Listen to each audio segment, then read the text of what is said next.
So what is this talk about? So there's a lot of common misconceptions about programming languages. You know, something's better than something else, and other things are obviously just so outdated we should never use them ever again. There's also ideas that parts of the tech community are better than other parts of that community or have rules that don't make sense. There's also this idea that, you know, open source is so much better than the enterprise, or enterprise is so much better than the open source for reasons. So we're going to try to work on these legends and see if we can do away with some of the myths. If you saw the talk title, what this talk is not about is actual urban legends. So if you came here looking to learn about the Loch Ness Monster or the Chupacabra, that's not going to happen, and I apologize. I'll give you a moment to walk out. Cool, I just broke my clicker again. So let's start with Ruby. How many of you do Ruby or have done Ruby? Ruby's like my people. I love Ruby. I was a Microsoft developer for years, and then discovered Ruby because I had to. And of course, I was asked, can you learn Ruby in a weekend? And I said, no, I have a family. That's not realistic. But I did learn Ruby, and I'm so glad that I did. It's so much fun. Ruby's great. You know, it's designed for programmer happiness, right? But it gets this stigmatism. And why? Because Rails. If you're not a programmer, or you work with someone who's not a programmer, like, say, your boss, they often think that because you're using Rails, and the big catchphrase is Rails is magic, you can get 90% of the work done in 10% of the time, they think just everything's really easy. The other side of Rails is it has a very vocal person who created it, who has lots of opinions about lots of stuff. And one-on-one, he's a great person. On Twitter, not so much. But it kind of gets this attitude that, oh, all Rubyists are just like DHH. They're opinionated, they're hipsters, they don't care. But the thing is, Ruby is not Rails. That's myth number one.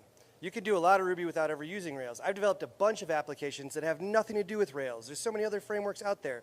You can get Ruby to the web without ever using Rails. You can use Hanami or Sinatra or anything. There's lots of different options. So let's do away with the idea that the Rails community is the Ruby community. It's just a part of the Ruby community. The other idea is that Ruby is not useful. I want you to take this in for a second. Read this comic. This is a personal favorite of mine. So the assumption here is that the slightly chubby guy wearing the Ruby t-shirt, wearing a hat, has a beard, making useless apps that no one's ever going to use, this is the average Rubyist. Now, I am slightly chubby, I am wearing a hat, and I do have a beard, but that's not me, and not representative of all Rubyists by any stretch of the imagination.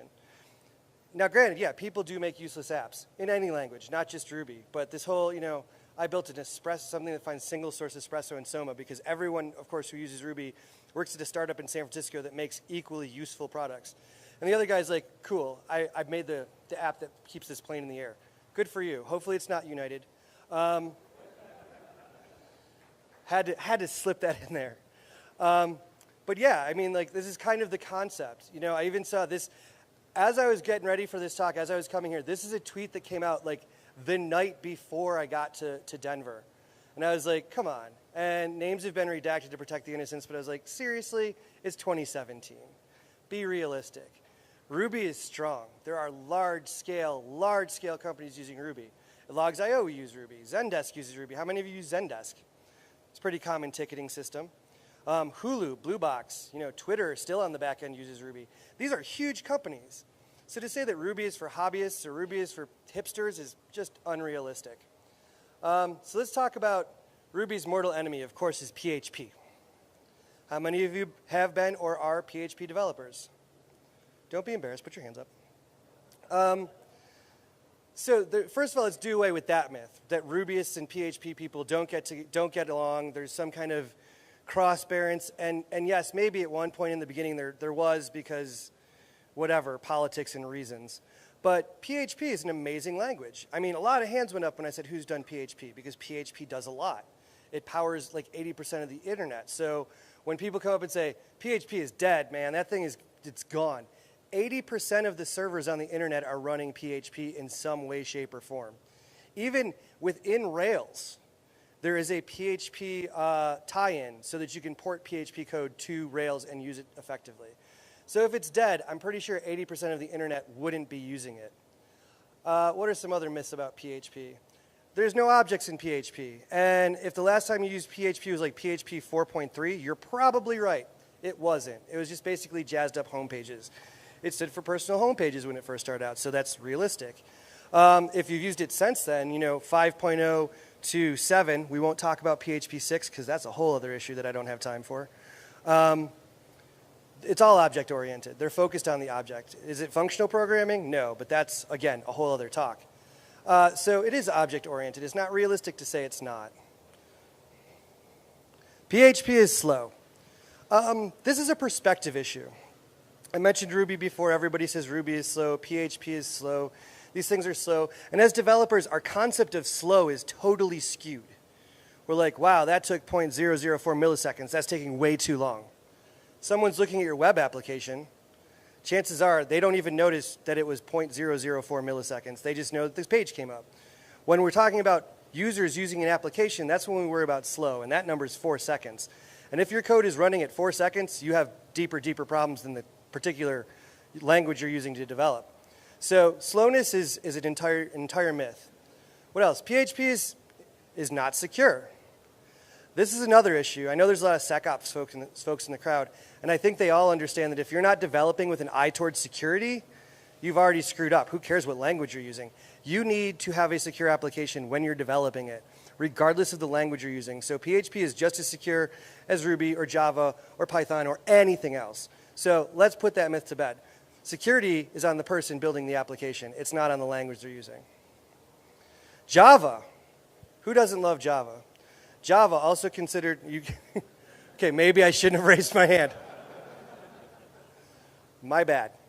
Java is another ubiquitous language. I mean, people, yeah, hands went up because Java is also a very cantankerous to code language. It's difficult. It is not easy. But at the same time, it does do amazingly powerful things. How many times do you see this thing pop up because you downloaded, a DocuSign and your Java's not up to date in order to sign the thing so you can get the new job or fill out your healthcare benefits or anything like that? If Java wasn't working properly, it wouldn't be working for you. Java has to be built, and it's a huge thing. And granted, it doesn't have a big, loud community like Ruby or PHP, but it's still out there. People are still proud to be making great apps. At Logs.io, we actually use a lot of Java on the back end. Python. When Python came out, it was very much an academic scientific language, PyMath and PySci and all these different pieces, and you'd never use it to build a web application or do anything, fun, like building single-serve espresso apps for anything south of Market in San Francisco. Why would you use Python for that? It's a scientific language. It's built for analytics. That's what Python's all about. But Python can be a lot of fun. I'm going to tell 2 stories here. This was the keynote last year from RailsConf, which was one of the entire 6 talks that I went to at RailsConf, because you just go to RailsConf to hang out and talk to people. But this was a presentation by one of the gentlemen from Spotify, and he was demonstrating some of the cool things that they're building at Spotify using Python. And one of them, this was my favorite thing, was called Boiling Frogs. And the way it works is you name one artist and another artist, and it will find 10 things in between them to link them up. So he used, I believe it was, who is that girl who sang the Call Me Maybe song? Carly Rae Jepsen. Carly Rae Jepsen to Amon Amarth, which is a Viking death metal band from Sweden. And I was like, there's just no way. I don't care how good your algorithm is. You can't bring this together. And he did in 10 songs. Absolutely amazing. I suggest you go watch the talk. It's really cool. Another thing that I did at one point in time, I used to work for a pass, and we were very big in supporting the open source community. And there used to be this really cool thing called Git Tip. And yes, there was controversy at Git Tip. I'm not going to get into that. That's not my talk. But we wanted to give back. So what we did was we wrote some Python scripts that would list a bunch of people that we wanted to give money to on a weekly basis, and we put the money and it took it from our bank account and into Git Tips so they could get some recognition for what they were doing, which is really cool. And that's not academic, that's not scientific, that's just love. That's just having fun with the scripts you can write and the applications you can build. So obviously you can do a lot more with Python than just scientific, boring stuff. Linux, not a programming language. But hear me out here. I mean, this is 2017. This is the year of the Linux desktop, right? I have the year correct? Okay, I wanted to make sure. I may have given this talk before in different years and made the same joke. But Linux is one of those things where people are like, Linux will never be mainstream. It's for neckbeards in their basement, building scripts, living with their parents, hoping for enough money to pay for their cat food and cat litter. It'll never be a mainstream thing. That is one of the most preposterous things I've ever heard. And I've literally had people say, it's for neckbeards. Don't bother with Linux. Focus on, Mac OS or that other thing with the Windows. Don't worry about Linux. It's never going to happen. But how many people have taken a flight where there's movies involved? And then the movie thing went down. And then you see this penguin guy, because almost every major airline is running Linux, at least for their entertainment section and for the please buckle your seatbelt, because if you don't know how to do that by now, I don't know why they need a video for that. So Linux, still a major player in every market. Perl. Perl is awesome. How many people have done Perl? Yeah, wow, that's a lot of hands. So I added this slide because a little while ago I did a blog post called Ruby is Dead, because I had gone to 20 Ruby conferences in 1 year, and almost everyone had a panel or a talk or an open discussion about Ruby is dead, long live Ruby, blah, blah, blah. So I did this, and for some reason Aristotle picked it up and was like, well, is Perl dead? Or is it just more dead than Ruby? And it's like, no, Perl's not dead. They just came out with a new version, and it's amazing. I haven't done anything major with it, just played around with it, but compared to Perl, even 5 years ago, it's light years ahead. And yes, it took a long time to develop, but Larry gave us gifts. He said, I want to do this right. And he did. So far from being dead, Perl is still a major player. Swift. Swift is the future. I'm done. Thank you. Have a good night. When Swift came out, it was, of course, the newest, bestest thing that was going to allow you to build mobile apps, with the small caveat that it wasn't open source and you had to pay for it. And people had this attitude that this was the end-all, be-all. We could solve all application problems with Swift. And then I saw this tweet, and it's a bit dated, but I loved this tweet because it opened up so many questions in my mind. Objective-C developers are now obsolete. Please treat them with respect. So, okay, we're going to put that statement aside for a second. We're going to ignore those brackets and focus on the other things that are apparently obsolete. Old people are obsolete. What? I'm pretty sure that's most of our goals, is to get to the point where we have to ride the bus with a cane, because that means we've succeeded in life to live that long. But this is my favorite part. Pregnant women are obsolete. What? Like, this is the best you could come up with, is a pregnant women? I'm not a biologist, but I'm relatively sure that for the success of the species, the human species, we're going to need more pregnant women. Until the science catches up and cloning and all that jazz, they're not obsolete. And, to my mom, wasn't obsolete when she was either. Luckily, Swift did open source stuff. They calmed down a bit. They opened things up. They made it a little better, so it's now a viable option and not complete, utter bullshit. Anything with a JS. How many people have coded anything with a JS? Every hand should go up if you've ever coded anything ever. And this is great. A couple years ago, there was this burst of JSs. We got things like Doge.js, which is super useful. I'm sure you all know what that's used for. Kraken.js, all of these kind of things that were just like, okay. And I don't mean to make fun of the JavaScript community. Node is fantastic. It's amazing. There's so many things you can do with it. And, Angular is really cool, and Ember is really cool. Like, these are really cool things that have been thought out. But for a little while, there was just JS all over the place, and you got stupid. Does anyone know what Kraken.js does? Not a hand goes up, because none of you work at PayPal? Because it was developed by PayPal. It's a JavaScript payment gateway. There's no way you'd know that by the fact that it's called Kraken.js. But there's so many more languages out there. And this is the main point of this myth. A lot of people think they need to focus on one thing, become the master of one thing, and make it great. And it's not really about the tools that we use. As developers, we solve problems. So if we're solving problems for our clients, our customers, they don't care what we're typing into the command line, what text editor we're using. They don't care that you're Vim versus Emacs. They don't care about any of that shit. They care that you solved their problem. They care that they were able to order 800 Amazon Echoes in 10 minutes for whatever reason. That's what they care about, problem solving. It's not about being with it. It's not about grabbing the coolest new thing and saying, now I'm a Go developer because that's cool. It's about really focusing on what solves the problem. It's also about evolution. As a person, there's more to you than being a developer. But as a developer, there's more to you than being a specific type of developer. There's more to you than just DevOps, or there's more to you than just being a sysadmin. There's more than you than just being a designer. You have to grow in that space. So let's talk a little bit about my favorite thing, communities. So in a lot of ways, like DevOps Days is kind of a community unto itself, and that's really cool. I really appreciate that about not just DevOps Days Rockies, but all the DevOps Days events. But if you look at this diagram, this was like the perfect demonstration of what I'm talking about. So if you want the folks in red up in front, that's the Ruby community, and the folks in blue, that's the PHP community, and you have the Java community, all the other communities. And they're all kind of together, linked by that line that is the technology, but at the same time, they're all separate. And that's a problem.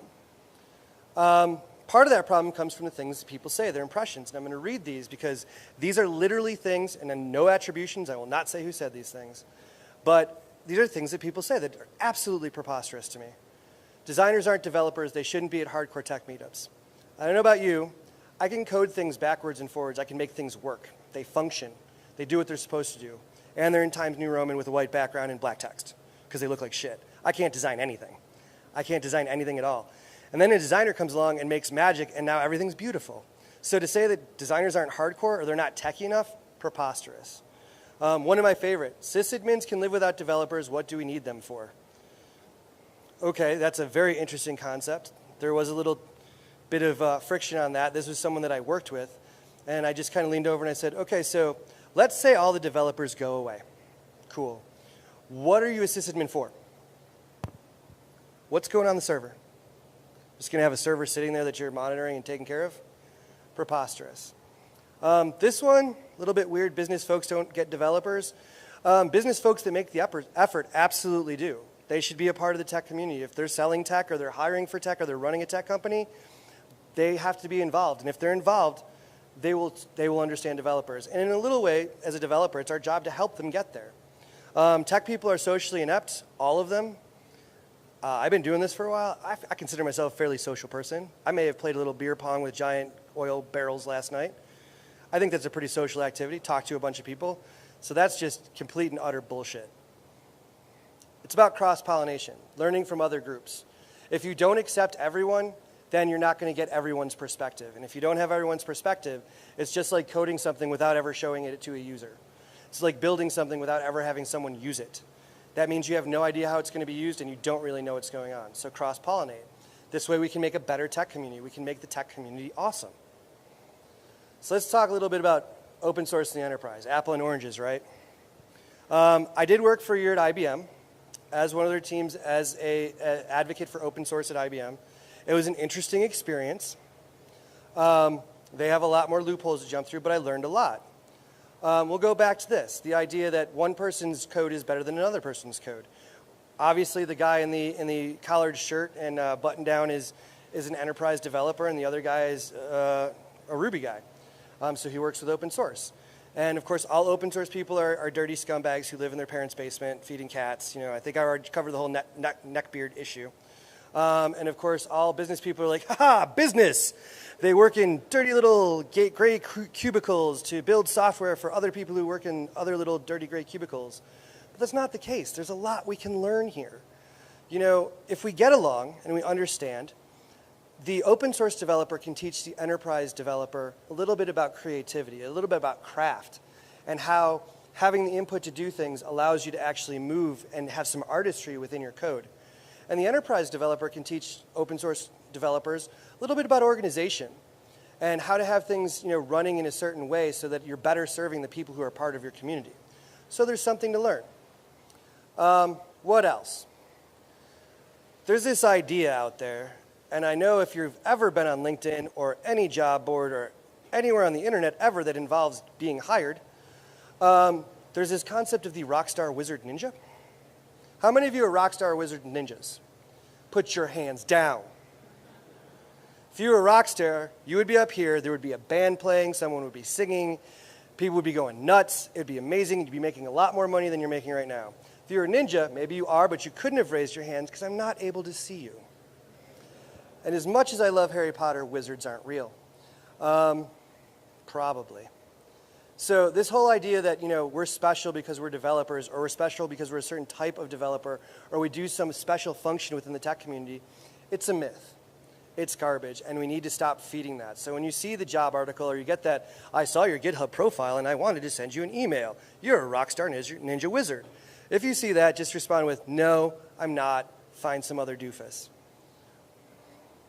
The idea is that if we're cool with each other, if we're nice to each other, we can build a better tech community. And that's really what it's about. A better tech community means better code, better applications, better things built for our companies and ourselves, and better people being better to each other. That's really what it's all about. You know, open your arms, give people hugs. Unless they're tactile defensive, then don't give them a hug, you get punched in the face.